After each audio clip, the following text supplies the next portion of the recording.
नमस्कार दोस्तों, हमारी आज की कहानी का नाम है मायका। अरे ओ महारानी, टेसुए ही बहाती रहोगी या खाना भी बनेगा? जब देखो घर में मनहूसियत फैलाए रहती है। सिया जाकर देख किस कोठरी में बैठी है। महेश्वरी जी की कर्कश आवाज़ से घर गूंज रहा था और उनकी लाडली सिया अपनी चोटी को हिलाते हुए भाभी अंजलि के कमरे में पहुंच गई। वहाँ का नज़ारा देख उसकी आंखों में शैतानी चमक आ गई और वो दौड़कर महेश्वरी जी के पास गई और उनके कानों में कुछ कहा। महेश्वरी जी दरवाजे पर ही ज़ोर से चिल्लाईं, ओ महारानी, ये संध्या बेला में सोने का क्या मतलब है? हम कब से चाय का इंतज़ार कर रहे और यह यहाँ पलंग पर पसरी है। चाय और रात का खाना क्या तुम्हारे मायके वाले आएंगे बनाने?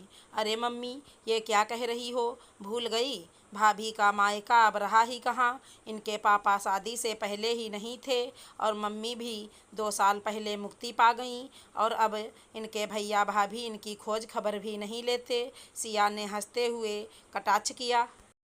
मम्मी जी, पूरा शरीर तप रहा है, खड़े रहने की ताकत नहीं है, इसलिए थोड़ा लेट गई। अपने आंसुओं को पोंछते हुए अंजलि ने धीरे से कहा, अब यह बीमारी का बहाना कर रही। मम्मी देख लो, मुझसे मत कहना खाना बनाने को, वैसे भी मैं अपनी सहेलियों के साथ बाहर जा रही हूँ। सिया ने मुँह बनाया और चली गई।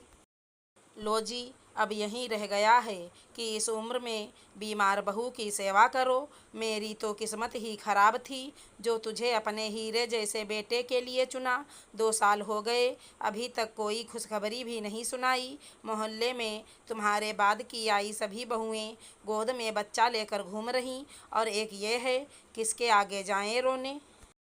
महेश्वरी जी बड़बड़ करती हुई कमरे से बाहर चली गईं। अंजलि अपने आंसुओं को रोकने की नाकाम कोशिश करती है, लेकिन आंसू रुक ही नहीं रहे थे।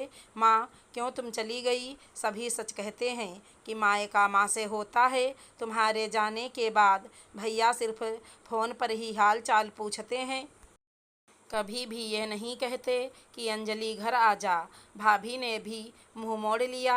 आपके सामने कितनी बड़ी बड़ी बातें करती थी। जब भी मैं दुखी होती थी तो हौसला देती थी कि चिंता क्यों करती हो, हम लोग हैं ना।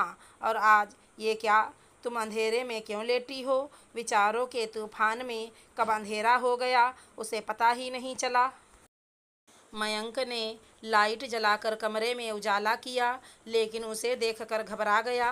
क्या हुआ अंजलि, तुम रो रही थी? उसने अंजलि को जैसे ही छुआ तो चौंक गया।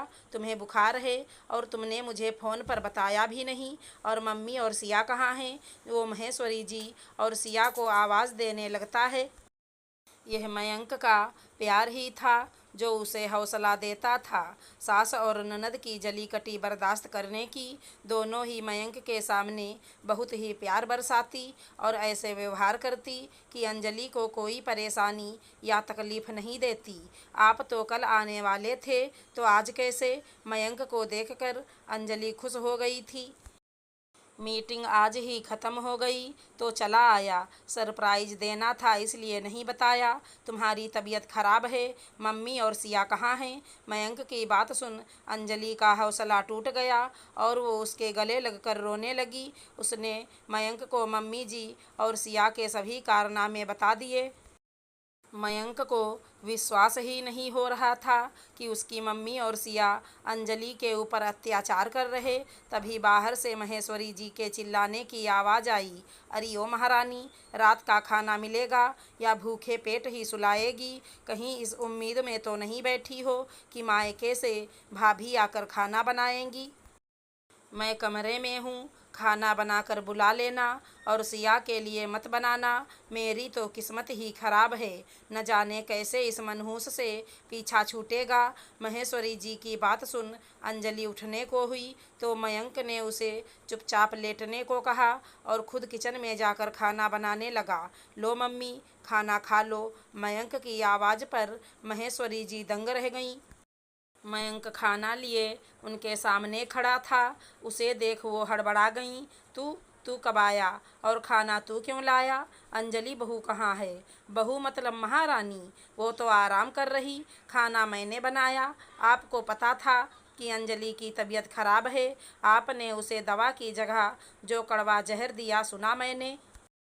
मयंक की बात सुन महेश्वरी जी के होश ही उड़ गए। बेटा, तू मुझे गलत समझ रहा। वो अंजलि बहू सिया। महेश्वरी जी की जबान लड़खड़ाने लगी। मानना पड़ेगा आप दोनों के हौसले को। कितनी आसानी से मुझे बेवकूफ़ बनाया जा रहा था। और तुम अंजलि, तुमने भी एक बार तो मुझे बताया होता कि घर में तुम्हारे साथ क्या हो रहा। मयंक बहुत ही गुस्से में सभी से बोला, बेटा मुझे माफ़ कर दे, अब आगे से मैं अपना व्यवहार ठीक करूंगी। महेश्वरी जी माफ़ी मांगने लगी। और तुम अंजलि, क्या यही प्यार और विश्वास है अपने भैया और भाभी पर? भैया ने अपनी कसम दी थी, इसलिए तुम्हें नहीं बताया। और अगर पता होता कि मम्मी और सिया तुम्हें मानसिक तनाव दे रहे तो ये सच बहुत पहले ही बता देता। तुम्हारे भैया की आर्थिक परिस्थिति ठीक नहीं चल रही। कुछ कारणों से उन्हें अपना घर बेचकर किराए घर में शिफ्ट होना पड़ा, इसलिए वो तुम्हें मायके नहीं बुलाते। एक बार सब पहले की तरह ठीक हो जाए तो वो खुद तुम्हें लेने आएंगे। मयंक के मुंह से मायके की स्थिति जानकर अंजलि रोने लगी। हे भगवान, भैया भाभी इतनी तकलीफ में थे और मैं उन्हें गलत समझ रही थी। रो मत अंजलि, अब सब ठीक है। मैं भैया के पास ही गया था, कोई ऑफिस टूर नहीं।